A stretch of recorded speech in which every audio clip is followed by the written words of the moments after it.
Hi, this is Cameron Thompson, and I'm just out for a walk right now. I wanted to address a concern that I've seen come up with a couple of my students, and I've seen a number of other places in my studies in psychology as well. And I think we see as a growing issue of importance and concern in our particular society, especially with the amount of time we spend on the internet, digital technology, social media platforms, that kind of thing.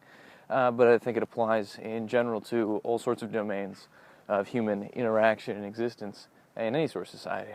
But it's the issue of self-identity or personal identity. Particularly, I want to talk about today the sort of fragility of self-identity, or a fragile self-identity, and what contributes to that, and how that can be mitigated, or even to develop a more resilient, more robust self-identity, a sense of self.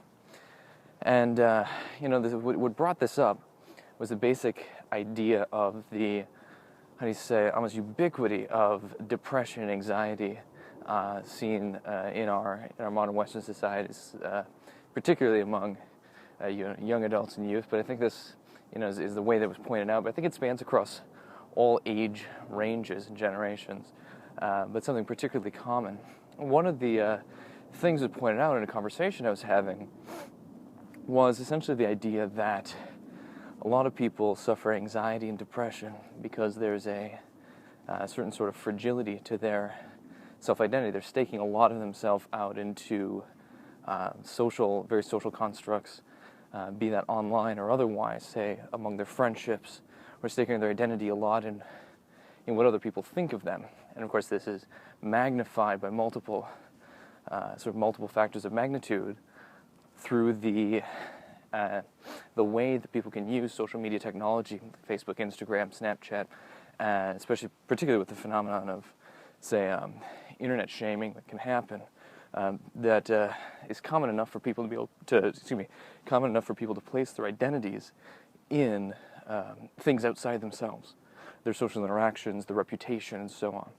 And this becomes problematic because, surprise, things outside of you change all the time. And if your identity is placed in them, this is an unstable kind of situation, because things outside of you and you don't necessarily change at the same rate, in the same way, at the same times. And so you end up with this discord and this dissonance between the outside world and yourself. And if your self-identity is staked in things outside of yourself, say your friendships, your reputation, your job, hobbies, clubs that you belong to, so on and so forth, your possessions, this is very problematic, as these things don't last. In fact, they don't even last as long as you most of the time, and they're bound to change due to they exist largely outside of your control. And because of that, they're things outside of you. They're objects in some way or another. Not that other people are objects, but your relation to them is an object in relation to you. You as subject. You're particular. You're unique. You're an individual. You're a person. You're a person. You can say I. Your relationships cannot say this. Your clubs cannot say I.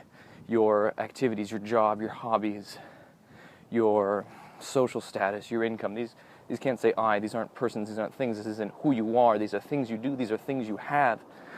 These are things you participate in. Well, they're not you. And to stake your identity in them is a very fragile situation.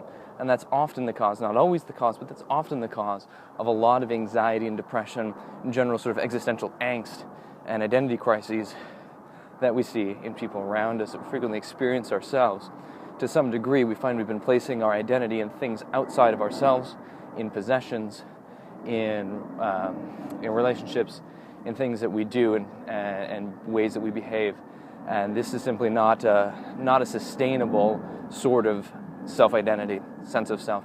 Your sense of self, your self-identity needs to come from within you. And I don't mean something all woo-woo or cushy, sort of abstract pie in the sky, but that your identity needs to come from a real strong and stable sense of self, a real strong and stable, actually becoming a more real self, a more solid self.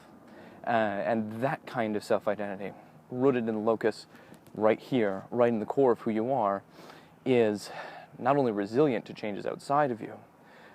Your sense of self will change and develop, of course, but that it's not fragile When it's rooted in your real self, rooted in you, then it's not fragile. Not only is it not fragile, to the degree that it is really core to who you are, rooted in your own self-validated sense of self, in something deeper than, but still participating in the things that you do in the relationships that you have, but not contingent upon any one of those things or any combination of those things, but its roots are much deeper.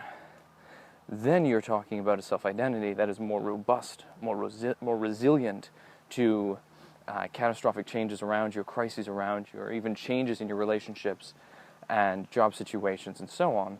Doesn't provoke necessarily a crisis, a self-identity crisis, or an existential crisis, as it's sometimes called. But you might say that that kind of self-identity, the self-identity rooted in yourself to become a more real, solid self, with integrity and strength, is an anti-fragile self-identity. It's sort of an anti-fragile construct.